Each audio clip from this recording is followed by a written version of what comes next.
Dito muna tayo mga kababayan sa topic natin sa defense ng ating bansa.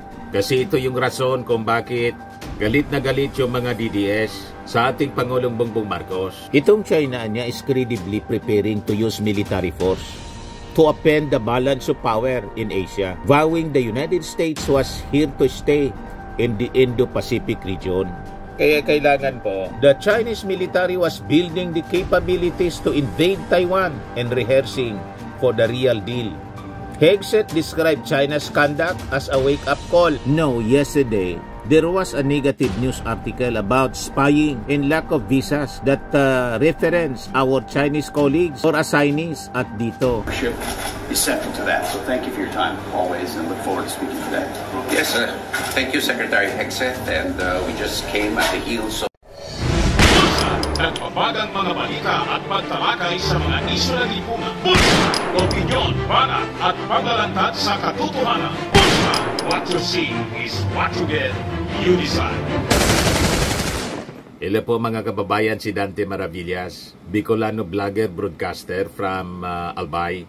Dito muna tayo mga kababayan sa topic natin sa defense ng ating bansa. Kasi ito yung rason kung bakit galit na galit yung mga DDS sa ating Pangulong Bongbong Marcos. Kasi yung ating Pangulong Bongbong Marcos mga kababayan naninindigan laban sa China. At yung ating Pangulo nandito sa side ng Amerika kung saan minamasama nila. Nasa katotohanan dapat ipagpasalamat natin ang ganitong posisyon ng ating Pangulong Bongbong Marcos. Kasi nga po, unang-una, bakit tayo didistansya sa Amerika? Ang Amerika mga kababayan, ka-defense treaty natin.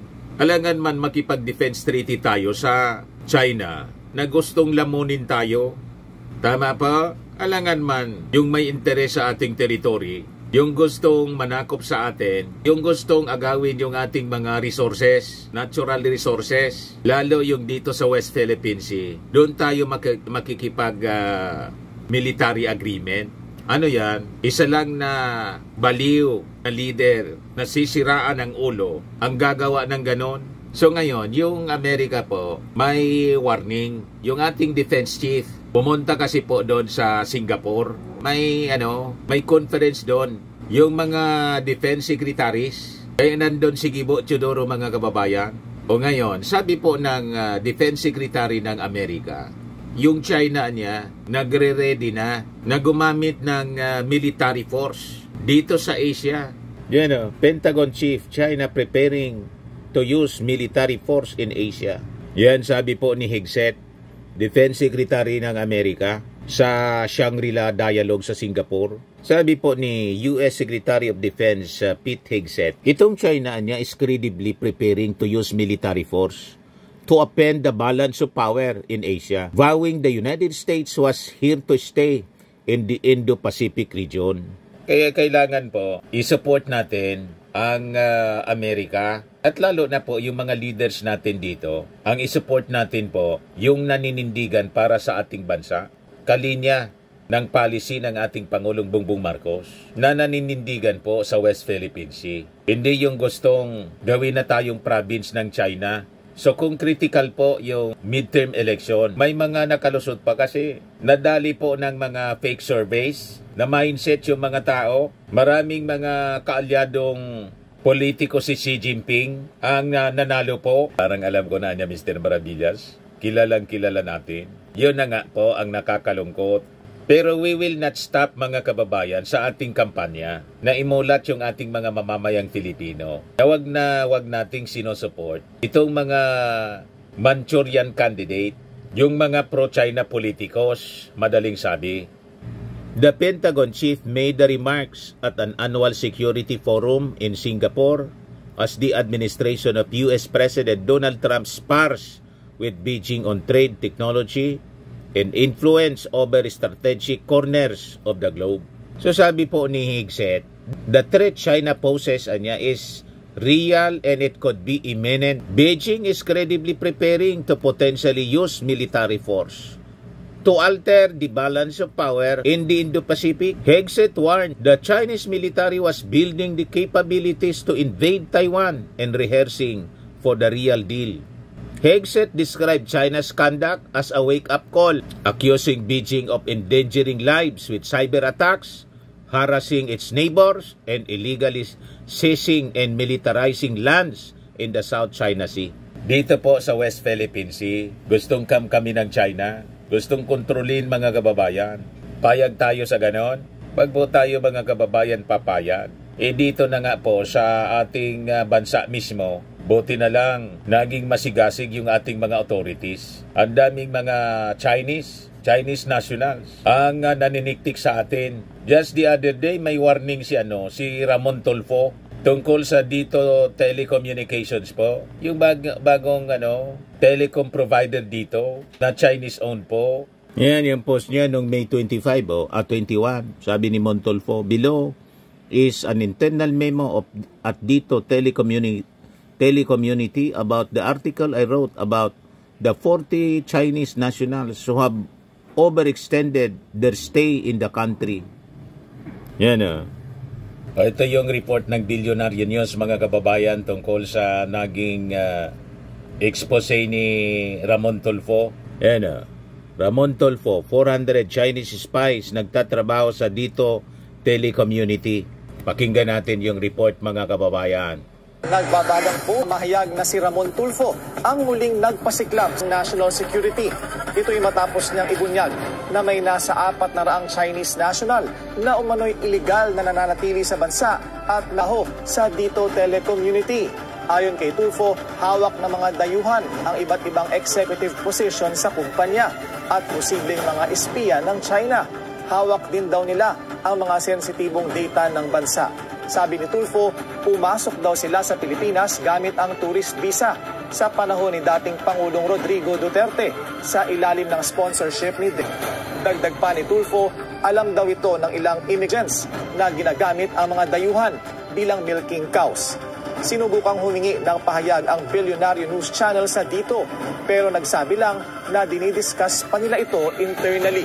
Ayon naman sa Bureau of Immigration, sineseryoso pinag-aaralan na nila ang report ni Tulfo. Ngayon, ito yung follow-up mga kababayan ng balitang yan. Nag-react na yung dito telecommunity.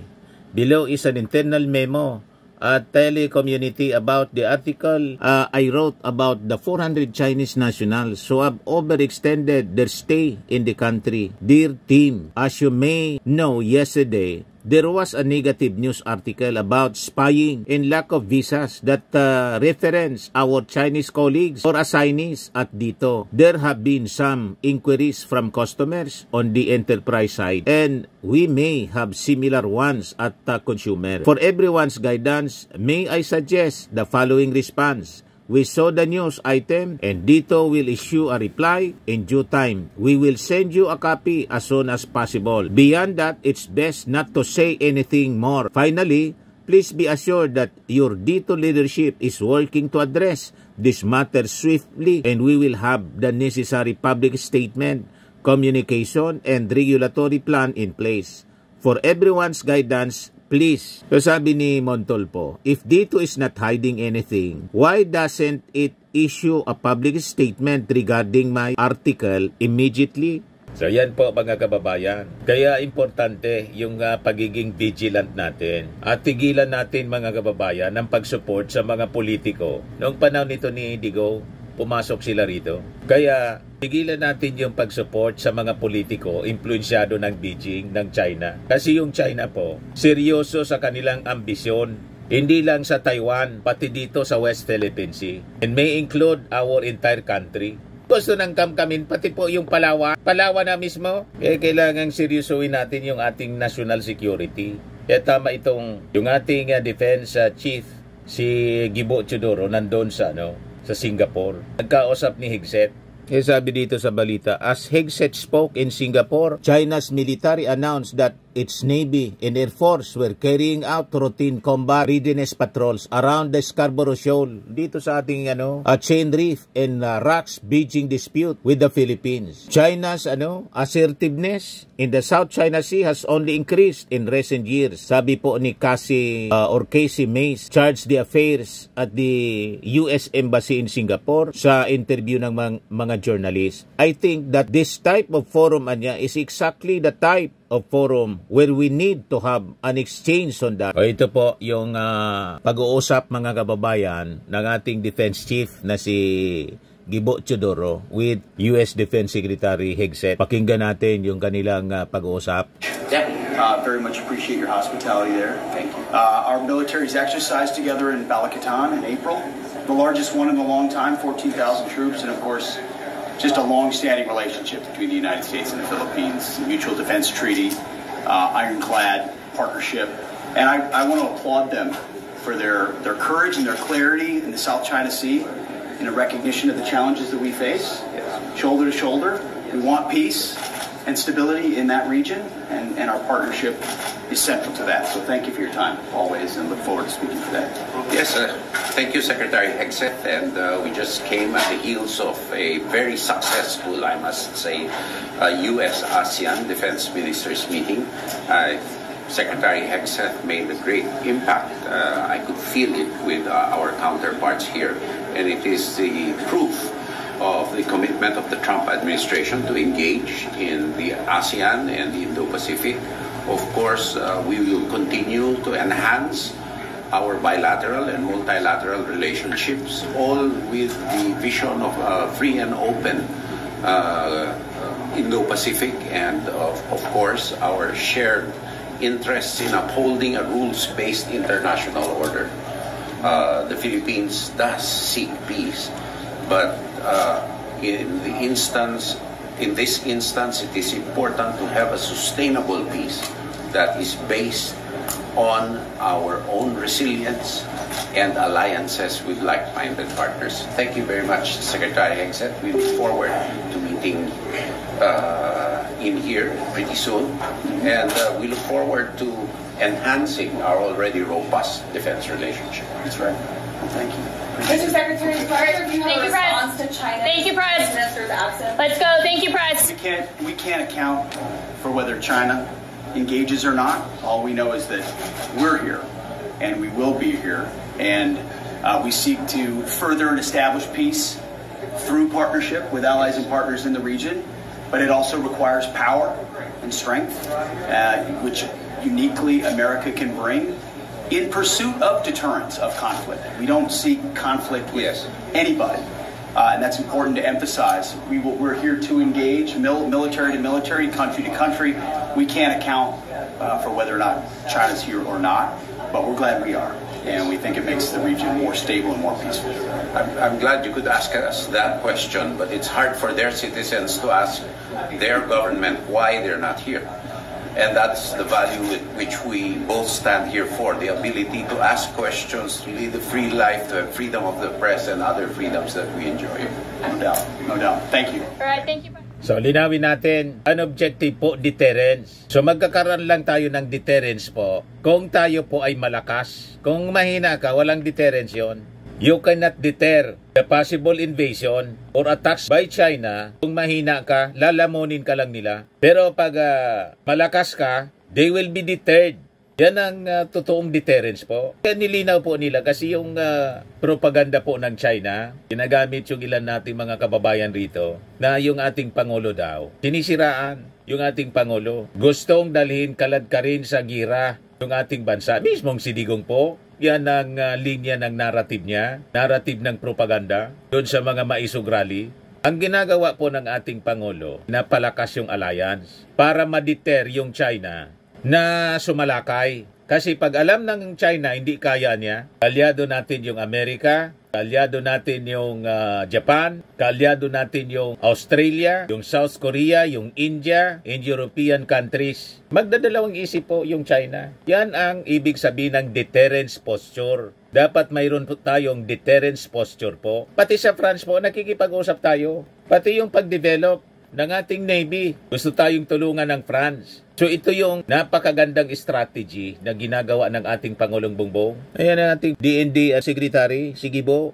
Kausap si Macron, Defense Secretary Gilberto Teodoro met with French President Emmanuel Macron last night at the official opening of the 22nd IISS Shangri-La Dialogue in Singapore. President Macron delivered the keynote address of the dialogue in joining stronger relations between Asia and Europe. Secretary Teodoro is slated to engage with counterparts in a number of bilateral and multilateral meetings to promote regional security cooperation. Yan po, para hindi po matuloy yung masamang plano ng China na gusto nilang sakupin yung West Philippine Sea. Kaya ang style nila, nangingialam pati sa ating eleksyon. Pati yung mga surveys, pinakikialaman nila para i-brainwash yung ating mga mamamayang Filipino. Mindsetting po. Pinupunduan yung mga propagandista dito, mga kababayan, na mga traidor, mga fake news peddlers, mga vloggers na kwarta-kwarta lang po ang iniisip. Hindi iniisip po yung future ng ating mga mamamayang Filipino, lalo ng ating bansa, ng ating mga kabataan, mga modern makapili po.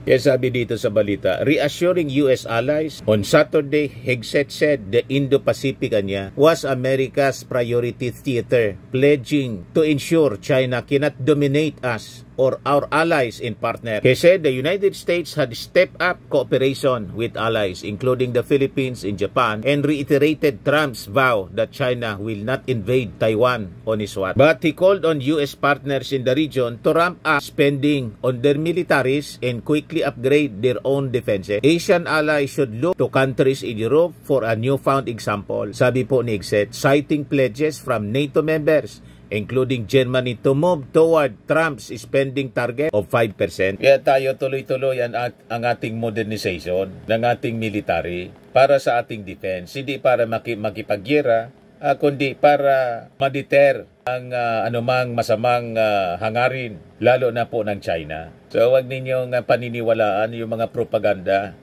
Basta't po mga pro-Duterte vloggers, huwag kayong maniniwala niyan. Mga propagandistang influensyado po ng BG. Hindi interes ng ating bansa sinusulong nila. Interes ng kanilang bulsa. Po, Firmax Firming and Lifting Cream, pinapahid po sa mga pulses in affected area. Mainam po sa paninigas ng mga kaso-kasuan. Ito naman po, Automax Radiant Serum. Sa mukha naman yung application. Anti-aging po siya. You will look 10 years younger than your age. Sa mga cancer patients naman po, baka lang gusto ninyo itong itry. Neng siya Red Mix Fruit Drink.